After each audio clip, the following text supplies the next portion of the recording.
grade thing on 2 and 3. Well, one wound is a grade 2 and one's a grade 3. Yeah, this one says grade 2, this one says grade 3.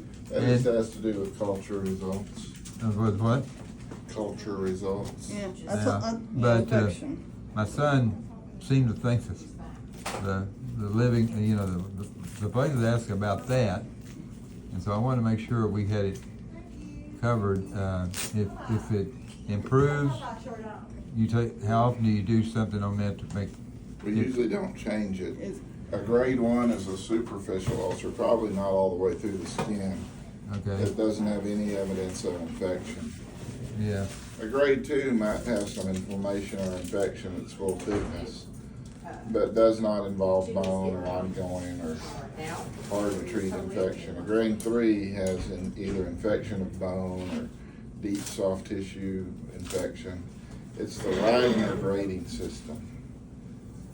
Well, they get down in the weeds or they dig way too deep on all when they start talking to people about. Yeah, your wounds are improving, and if they get healed, they're back to 0. Yeah. But until they're healed, they kind of keep their highest number, because a Wagner grade 3 for a diabetic patient we can put in the chamber, but a Wagner grade 2 we can't. Oh, we talked about that some. I was wondering why. If we get to using the oxygen chamber, if you were to go to assisted living, or if you were to go to a home and you had transportation, you could come over here and do hyperbaric oxygen in it, which would help your healing. Well, I was wondering about that too. Yeah, because that's the other thing about the assisted living. When I read the brochure, that one next door is they apparently get you places. I don't know. I don't know. I think you probably have to ask other residents that use that advertised function as to how it really works. Yeah. It's like a hotel may say they have an airport shuttle, but it quits running at 10 p.m. I know. Even though your plane arrives at midnight. This other one there has been good, and that was probably the reason they wanted me over there. But I've been going to these procedures, and they're fairly intense. And I've been to. I really grilled the guy that it's not the kidney doctor. What's the other doctor that looks into the Urologist. I grilled him, and he kept saying, "We're going to leave you alone for 6 months." I don't know how many times he answered that question, and he was writing notes there. And what I was getting into was that we could do this PCP thing in the labs, and they were getting these numbers that weren't agreeable to do a procedure. Now that procedure the other day, I think it helped a lot to get the way it was blocked. I mean, Well, he's a radiologist that Yeah. did that procedure.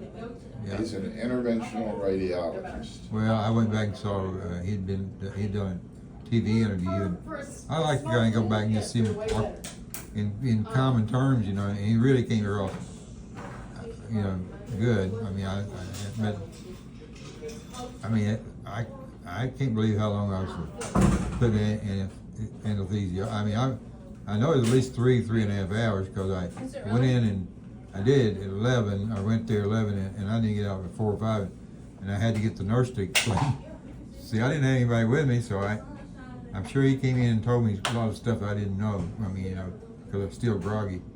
But I got the nurse, and she was really good. She had diagrams. She showed it to belly button going down, and how this one at the back goes down to your heel, and how it was blocked. It was, apparently he had to do a lot of work to get that. And I never really did get a chance to talk to him. That used to be my world, and it can be a frustrating all-day event to take care of one patient's leg. Yeah. Mallard, that's the name of the company, huh? Mallard? I guess it's the one that they use. They supply the wound vac. Well, they do there. Let's see, we've done it here. Did we do something else somewhere? I don't know. I don't know. I think you're looking good. Well, Use both those vacs. Minimize steps. Stay in the wheelchair. Keep your legs up. That elevation. You got See how anything? your legs are swollen? Get in your bed and elevate them. You don't think it has done any better? I looked at it today and I thought, well, they're not swollen, and They're more swollen than I've seen them in a while. Really? I would elevate 4 to 8 hours a day. 4 to 8 hours. But when you're, what about at night? Huh? What about when you're asleep at night? If you can tolerate it, elevate at night too. But that's okay if they don't at night. It's okay if you don't. Yeah, well, At least flat. No sleeping in the chair. all right. Thank you.